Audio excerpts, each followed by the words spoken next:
Restez avec nous alors que nous dévoilons une histoire remarquable qui prend une tournure inattendue. Faites-nous savoir d'où vous vous connectez, et si vous aimez des histoires comme celle-ci, assurez-vous de vous abonner pour en savoir plus. Maintenant, plongeons-nous dans cette rencontre à l'aéroport. L'aéroport bourdonnait de vie, les passagers se précipitant dans toutes les directions, traînant leurs valises derrière eux, perdus dans leur propre monde. Au milieu de ce chaos organisé, un homme faisait tranquillement la queue pour un embarquement en première classe. Cet homme était Sadio Mané, vêtu d'un simple t-shirt, d'un jean usé et d'une paire de baskets. Il portait un sac à dos qui semblait avoir vu tous les coins du monde. Rien d'extravagant chez lui, rien qui criait la richesse ou le statut social. C'est peut-être pour cela qu'il se fondait dans la foule, inaperçu de la plupart. Pourtant, ceux qui y prêtaient attention pouvaient déceler quelque chose d'unique chez lui, non pas dans son apparence, mais dans sa façon de se comporter, une présence calme et inébranlable, comme si le monde extérieur n'avait aucun pouvoir sur sa paix intérieure. Directement derrière lui dans la file d'attente se tenait Victoria Hardwick, une femme qui, à bien des égards, était son opposée. Victoria respirait le statut. Elle portait une robe de créateur impeccablement coupée, des talons hauts brillants et un parfum coûteux qui flottait dans l'air, exigeant l'attention. Chaque mouvement qu'elle faisait était calculé, comme si elle s'attendait à ce que le monde reconnaisse sa présence. Lorsqu'elle posa les yeux sur Sadio, une lueur de jugement traversa son regard. Quelque chose chez cet homme habillé de manière décontractée, dans une file de première classe, ne lui convenait pas. Elle se pencha légèrement, sa voix teintée de condescendance. « Vous n'avez pas l'air d'être du genre à voyager en première classe. » Sadio se tourna vers elle, l'expression posée, la voix ferme. « Le monde est plein de surprises, » répondit-il simplement. Victoria esquissa un sourire, attendant une réaction plus marquée, un signe de malaise, une reconnaissance de l'insulte voilée dans ses mots. Mais rien ne vint. Sadio resta imperturbable. Une réalité inconfortable. Alors que la file d'embarquement avançait, les deux montèrent dans l'avion, billets en main. Victoria marchait avec l'assurance de quelqu'un habitué au privilège, tandis que Sadio maintenait son rythme régulier et sans hâte. Ce n'est qu'en atteignant leur siège que l'attitude de Victoria vacilla légèrement. Elle jeta un coup d'œil à son billet, puis à la disposition des sièges. Sadio Mané était assis juste à côté d'elle. Ses yeux s'écarquillèrent légèrement avant qu'elle ne laisse échapper un rire sec, secouant la tête avec incrédulité. De tous les sièges dans cet avion, il fallait que ce soit celui-ci, marmonna-t-elle en s'installant. Sadio se tourna vers elle avec un petit sourire poli. On dirait que nous allons voyager ensemble, alors. Victoria bougea inconfortablement, croisant les bras. Ce n'était pas seulement le fait de s'asseoir à côté de Sadio, mais l'idée que cet homme qu'elle avait jugé partageait le même espace exclusif qu'elle. Cela l'agaçait plus qu'elle n'aurait voulu l'admettre. Un test de patience. Se penchant légèrement vers Sadio, Victoria décida de pousser plus loin. « Alors, qu'est-ce que vous faites » demanda-t-elle, son ton faussement décontracté, empreint d'un air de supériorité. Sadio, qui ajustait son sac à dos sous le siège, leva les yeux. « Je travaille dans le sport. » Victoria haussa un sourcil, feignant l'intérêt. « Oh, je vois. Quelque chose comme du basket amateur ?» Sadio sourit légèrement, secouant la tête. « Quelque chose comme ça. » Victoria rit, comme si elle s'attendait à cette réponse. « C'est intéressant de voir comment certains essaient de trouver leur place, vous savez. Mais soyons honnêtes, certains endroits ne sont tout simplement pas faits pour tout le monde. Comme la première classe, par exemple. » Sadio croisa son regard, son expression calme mais inébranlable. « Je crois que notre place est exactement là où nous sommes, » dit-il d'une voix égale. Victoria laissa échapper un petit rire. « Ça sonne bien, un peu poétique même, mais le monde réel ne fonctionne pas comme ça, n'est-ce pas ?» Sadio ne répondit pas immédiatement. Il se tourna vers la fenêtre, visiblement peu intéressé à prolonger la conversation. Mais Victoria n'en avait pas fini. Elle se pencha à nouveau. « Vous êtes peut-être assis ici, mais il y a des choses que l'argent ne peut pas acheter, » dit-elle, sa voix plus basse, plus tranchante. « Certains endroits n'appartiendront jamais vraiment à certaines personnes. » Pour la première fois, Sadio la regarda avec une expression indéchiffrable.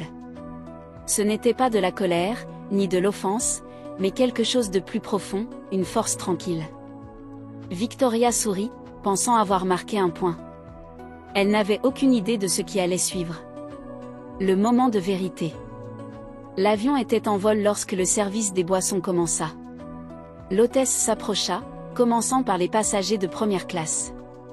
Victoria, toujours dans son rôle, commanda une coupe de champagne avec un sourire confiant, comme si la boisson était une extension de son statut. L'hôtesse hocha la tête professionnellement avant de se tourner vers Sadio. « Et pour vous, monsieur ?» La demande de Sadio fut simple. « Juste de l'eau, s'il vous plaît. » Victoria laissa échapper un petit rire, secouant la tête. « De l'eau ? Ça semble être un gâchis pour la première classe. » Sadio accepta la bouteille des mains de l'hôtesse, imperturbable. Parfois, la simplicité suffit. Victoria plissa les yeux, comme si elle essayait de décrypter ses mots, mais elle ne tarda pas à riposter. « Je suppose que ça convient à ceux qui se contentent de peu. Tout le monde n'est pas fait pour profiter du meilleur que la vie a à offrir. » Sadio souleva la bouteille, but une gorgée et resta silencieux. Les autres passagers commençaient à remarquer le ton de Victoria, sentant la tension. Mais Sadio restait calme. Puis, finalement, il parla, et ce qu'il dirait allait tout changer. « Peut-être que la meilleure chose dans la vie est différente pour chacun, déclara-t-il, d'un ton naturellement posé. Victoria n'apprécia pas cette réponse.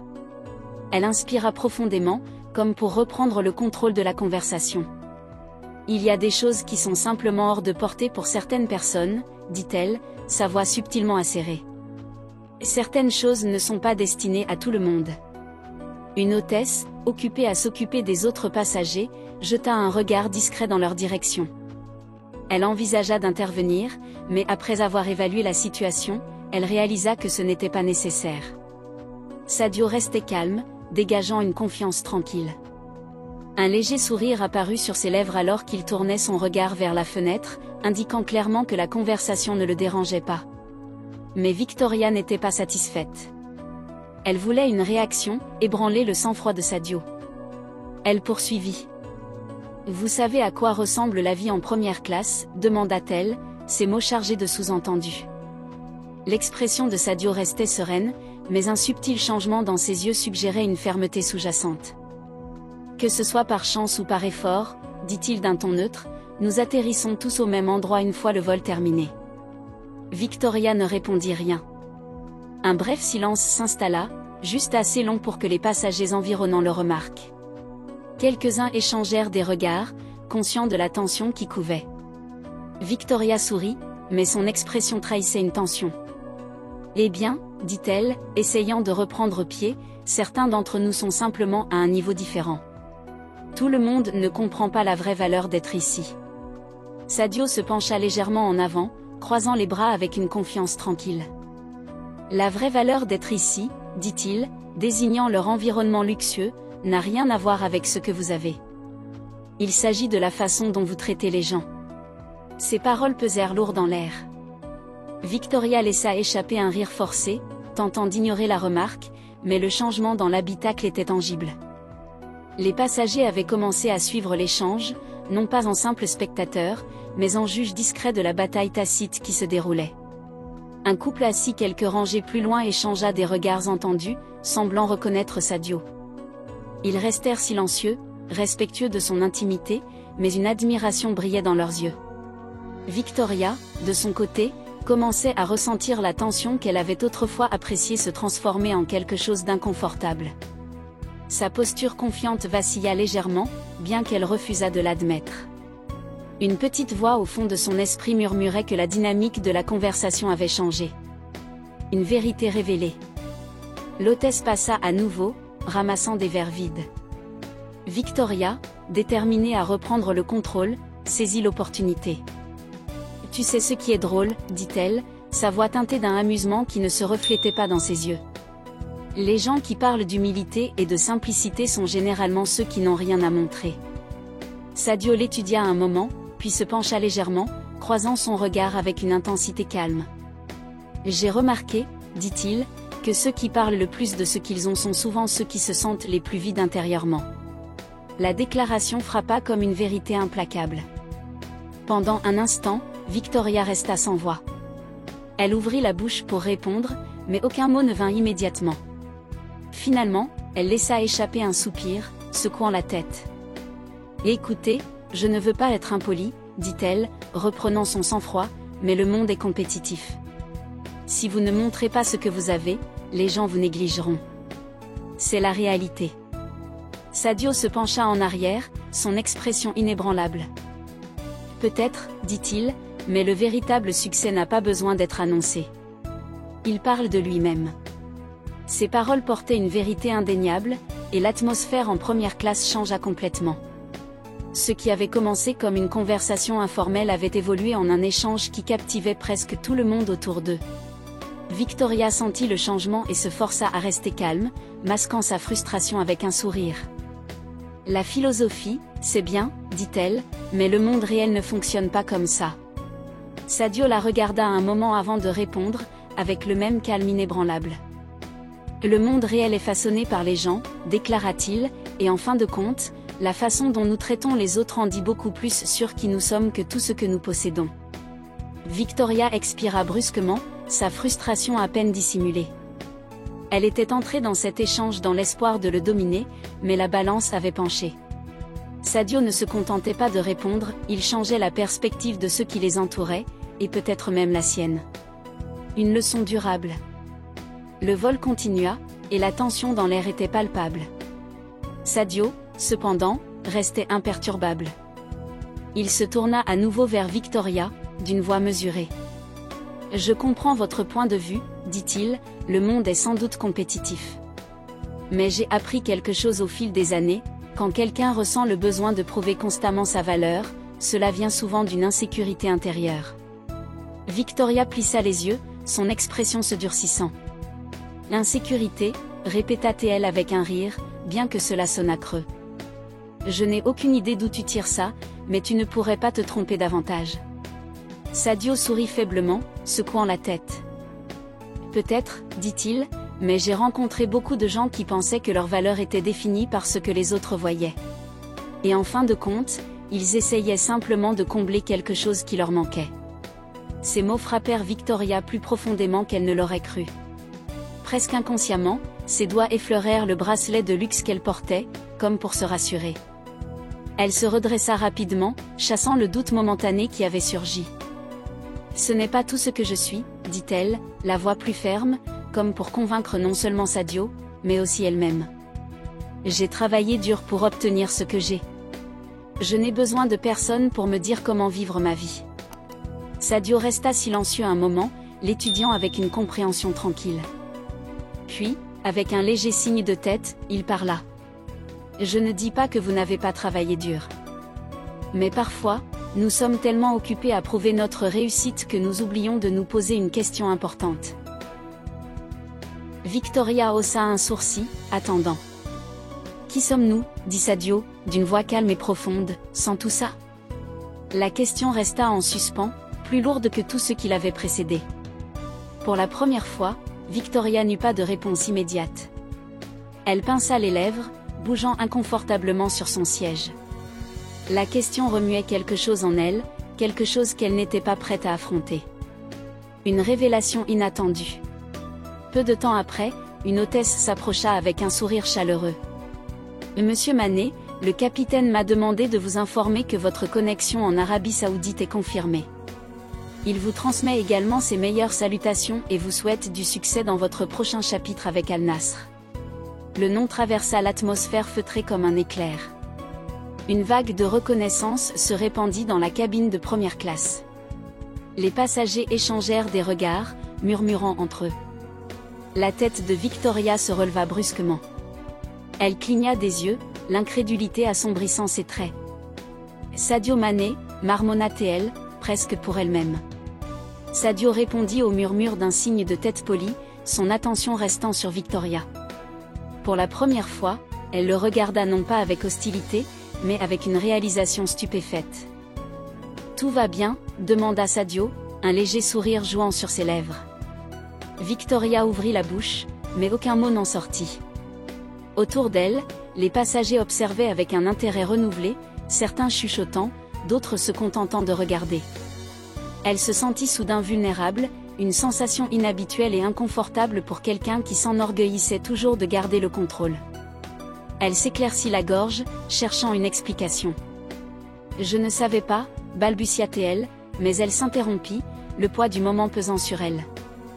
Les yeux de Sadio restèrent stables. « Est-ce que ça aurait fait une différence ?» demanda-t-il simplement. « La vérité ne change pas selon à qui vous parlez. Ce qui compte, c'est la façon dont vous choisissez de traiter les gens. » Victoria n'avait aucune réponse. Son esprit rejouait la conversation, chaque mot atterrissant désormais avec une clarté nouvelle. Elle jeta un coup d'œil aux autres passagers, parfaitement consciente du jugement dans leurs yeux. L'arrogance qu'elle avait affichée avec tant d'assurance auparavant s'était évanouie. Le silence s'étira jusqu'à ce que Sadio reprenne la parole, offrant une dernière leçon avec une sagesse tranquille. La vie est déjà assez difficile comme elle est. La dernière chose dont nous avons besoin, c'est de pousser les autres vers le bas juste pour nous sentir plus grands. Victoria déglutit difficilement, hochant légèrement la tête. Elle ne pouvait pas discuter, ou peut-être ne voulait-elle pas. Au lieu de cela, elle resta assise, fixant ses mains, comme si les réponses à ses questions se trouvaient quelque part en elle. Elle n'avait pas seulement été confrontée à Sadio, elle avait été confrontée à elle-même, ses propres paroles, ses propres actions mises à nu dans un miroir inébranlable. Pour la première fois depuis longtemps, elle ressentait le besoin de changer. Une leçon apprise. Alors que l'avion approchait de sa descente, Victoria se retrouva perdue dans ses pensées. Les mots de Sadio résonnaient dans son esprit, non pas comme de simples phrases, mais comme quelque chose de plus profond, de transformateur. « Peut-être qu'il a raison », murmura-t-elle dans sa barbe, jetant un coup d'œil à Sadio. Mais Sadio n'était pas dérangé, lisant son livre comme si toute cette rencontre n'avait jamais eu lieu. Finalement, Victoria prit une profonde inspiration et se tourna vers lui, sa voix plus calme, débarrassée de la bravade à laquelle elle s'était accrochée. « Je te dois des excuses, dit-elle. Pas à cause de qui tu es, mais parce que j'étais arrogante.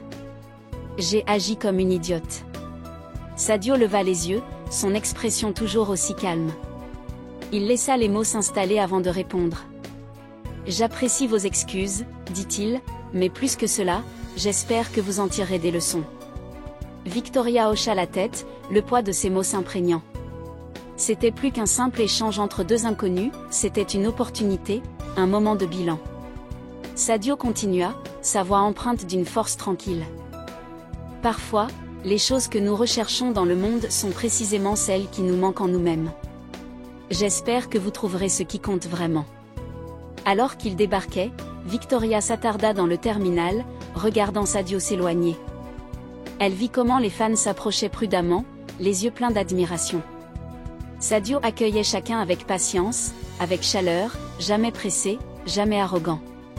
Sa gentillesse était naturelle, son humilité réelle. Victoria poussa un long soupir. Elle avait passé tellement de temps à essayer d'être perçue comme puissante et performante, mais à ce moment-là, elle comprit que la vraie force n'avait rien à voir avec le statut. C'était une question de caractère. Alors que Sadio disparaissait dans la foule, Victoria ressentit quelque chose d'inattendu, de l'espoir. Peut-être, juste peut-être, que cette rencontre n'était pas une coïncidence. C'était peut-être une seconde chance. Les paroles de Sadio restaient gravées dans son esprit, un rappel que la façon dont nous traitons les autres parle bien plus fort que tout ce que nous pourrions jamais accomplir. Qu'en penses-tu ? Partagez vos réflexions dans les commentaires ci-dessous, et n'oubliez pas de vous abonner à la chaîne, d'appuyer sur le bouton j'aime et d'activer les notifications pour ne jamais manquer une vidéo. Je vous envoie à tous amour et bénédictions.